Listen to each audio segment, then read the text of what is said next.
आता आपण या स्टेजला येऊन पोहोचलेलो आहोत की ते 4 दिवस आपले नॉर्मल झालेले आहेत. नॉर्मल म्हणजे आपल्या रुटीनचा एक भाग झालेले आहेत. कधी आले आणि कधी गेले कळतच नाही. पण ज्या मुली नवीन आहेत, ज्यांची जस्ट सुरुवात झालेली आहे, त्यांच्यासाठी पहिले 3-4 वर्ष खरं तर जाणारच. कारण हे सगळं नॉर्मल होण्यासाठी काय करायला हवं हे त्या जस्ट शिकत असतात. बरं, मी कशाविषयी बोलते हे तर तुमच्या लक्षात आलं असेलच. मी बोलते मेन्स्ट्रुअल सायकल विषयी. या फेज मधून जाणाऱ्या सगळ्यांनीच एक जर रुटीन फॉलो केलं ना तर ते 4 दिवस नॉर्मल व्हायला वेळ लागत नाही. पण तेच 4 दिवस अजूनही तुमचे नॉर्मल दिवस झाले नसतील तर आजचा व्हिडिओ खास तुमच्यासाठी. हेच 4 दिवस नॉर्मल कसे करता येतील या संबंधीच्या काही टिप्स आज मी तुमच्याबरोबर शेअर करणार आहे.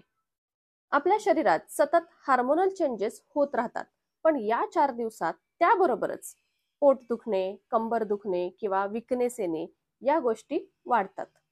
हे कमी करण्यासाठी त्या दिवसात सगळ्यात उत्तम मार्ग म्हणजे गरम पाण्याने अंघोळ करणे.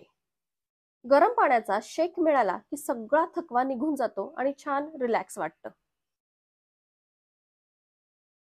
बऱ्याच जणींना असंही वाटतं की त्या 4 दिवसात व्यायाम अजिबात करायचा नाही, पण असं अजिबात नाहीये.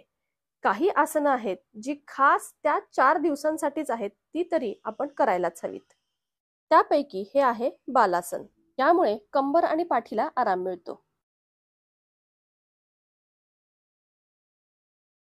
भुजंगासन. यामुळे पोटाचे स्नायू ताणले जातात आणि पोटदुखीमध्ये आराम मिळतो.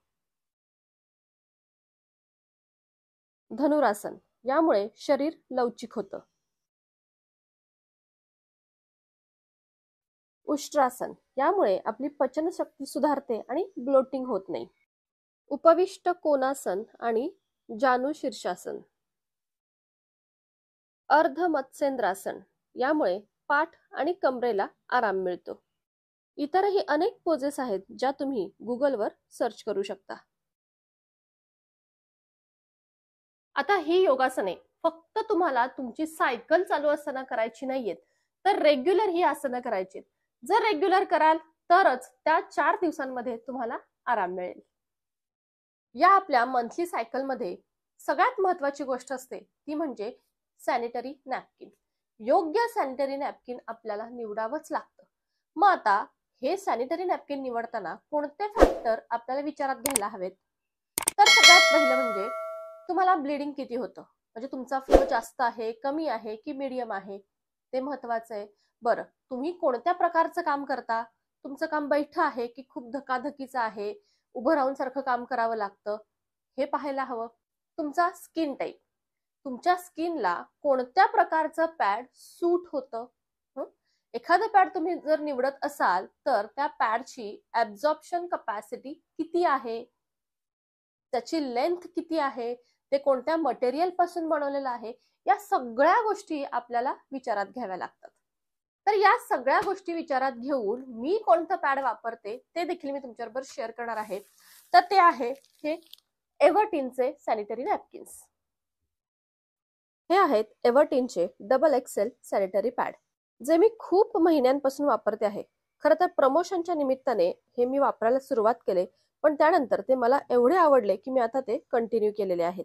आता यात काय विशेष आहे तर यामध्ये नीम आणि सनफ्लावर आहे, कॉटन पासून बनवलेले आहेत, फास्ट ऍब्झॉर्प्शन आहे आणि हेवी फ्लो साठी उपयोगी आहे. तर हे पहा, हे अशा पाउच मध्ये येतात जे आपण पर्स मध्ये देखील डायरेक्ट कॅरी करू शकतो. याला डबल फ्लॅप असल्यामुळे पिरियड रॅशेस येत नाहीत. एक्स्ट्रा वाईड बॅक आहे फॉर मोर प्रोटेक्शन. ओलेपणा लॉक करण्याची टेक्नॉलॉजी आहे, त्यामुळे अजिबात लिकेज होत नाही. टॉप लेअर एक्स्ट्रा सॉफ्ट आहे आणि लेंथ तर तुम्ही पाहतच असाल, भरपूर लेंथ असल्यामुळे अगदी कम्फर्टेबल आहेत. डबल एक्स फास्टर ऍब्झॉर्प्शन असल्यामुळे तुम्ही हे पॅड जास्त वेळासाठी म्हणजे 6 ते 8 तासासाठी देखील वापरू शकता. याची ऍब्झॉर्प्शन कपॅसिटी किती आहे हे तुम्ही या अशा टिश्यू पेपर टेस्टने पाहू शकता. पहा, टिश्यू पेपरला अजिबात देखील कलर लागलेला नाहीये आणि डिस्पोजल देखील अगदी इझी. म्हणजे जे वापरलेलं पॅड आहे ते अशा पद्धतीने रोल करायचं आहे. रोल केल्यानंतर ते डिस्पोजेबल रॅप जो याच्याबरोबरच येतो त्यामध्ये हे अशा पद्धतीने रॅप करायचं. तुम्हालाही एव्हर्टीनचे हे सॅनिटरी नॅपकिन नक्कीच कम्फर्ट मिळून घेतील. खरेदी करण्यासाठी लिंक डिस्क्रिप्शन बॉक्स मध्ये दिलेली आहे. आपला आहार पौष्टिकच हवा, पण फक्त त्याच 4 दिवसात नाही तर नेहमीच. जसं की आता ही जी काही मी तुमच्याबरोबर स्प्राउट भेळ शेअर करते आहे, यामध्ये मी मोड आलेले मूग, काकडी, टोमॅटो आणि वरून थोडासा चाट मसाला एवढंच मिक्स केलेला आहे. तर बऱ्याच माझ्या अशा व्हिडिओजमध्ये ही अशी भेळ मी तुम्हाला करून दाखवली आहे, कारण ही भेळ माझ्या रोजच्या डाएटमध्ये असते. म्हणजे अगदी रोज नाही, पण आठवड्यातनं 2 ते 3 वेळा ब्रेकफास्ट मध्ये आम्ही घरातले सगळेच ही अशी भेळ खातो. तुमचं डाएट जेवढं व्यवस्थित असेल ना, तेवढे सगळे आजार तुमच्यापासून लांब राहणार आहेत. मग ते मेन्स्ट्रुअल सायकल मधला पेन किंवा कधी कधी बऱ्याच जणींना उलट्या होणं, पिंपल्स येणं किंवा बरेचसे काही गोष्टी या सायकल मध्ये होतात, त्या देखील दूर राहणार आहेत. आता ही जी भेळ आपण केलेली आहे, यामध्ये सगळ्या कच्च्या भाज्या आपण वापरलेल्या आहेत, त्यामुळे त्या थोड्याशा पचायला जड असतात, पण यातून भरपूर प्रमाणात विटामिन्स आपल्याला मिळतात. आणि तुमचं जर व्यायामाचं शरीर असेल, रोज जर तुम्ही व्यायाम करत असाल, तर तुमची पचनशक्ती चांगली असते. त्यामुळे जरी तुम्ही या अशा कच्च्या भाज्या खात असाल, तरी देखील त्या सहज पचतात. नसेल तुम्हाला पचत, ब्लोटिंग होत असेल, तर हलका आहार घ्या, निदान या 4 दिवसात तरी, म्हणजे जास्त एनर्जेटिक वाटेल. फक्त एवढं करायचं, जंक फूड टाळा, घरात जे काही बनवलेलं असेल ते घ्या, किंवा ड्रायफ्रुट्स असतील तर ते आदल्या रात्री भिजत घाला आणि मग दुसऱ्या दिवशी ते खा, म्हणजे ते देखील पचायला हलके होतात. पण बऱ्याचदा असं होतं की आधीच आपल्याला विकनेस आलेला असतो, कंटाळलेला असतो, त्यामुळे हे सगळं आदल्या दिवशी करून ठेवायला जमतं न जमतं, तर त्याऐवजी तुम्ही नुसते फ्रुट्स देखील खाऊ शकता. बरं, एवढं सगळं करून देखील जर तुम्हाला पोटदुखी, कंबरदुखी यासारखा त्रास होतच असेल, तर शेक घ्या. तर यासाठी देखील एक मस्त हीटिंग पॅड मी तुम्हाला सजेस्ट करणार आहे. ते म्हणजे हे इलेक्ट्रिक हीटिंग पॅड. फक्त 5 ते 7 मिनिटाच्या चार्जिंगवर 2 तास हे पॅड गरम राहतं. यामध्ये इलेक्ट्रिक हॉट जेल पाऊच आहे, त्यामुळे अगदी 5 मिनिटातच ते गरम होतं. म्हणजे जे आपण हॉट वॉटर बॅग वापरतो ना, त्यापेक्षा हे वापरणं अगदी इझी मला वाटतं. कारण की पाणी नेहमी गरम करा, ते भरा, पुन्हा ती बॅग पाण्याची देखील लगेचच गार होते. तर त्यापेक्षा अगदी 5 ते 7 मिनिटाच्या हिटिंग वरती ही बॅग अगदी 2 तास गरम राहते.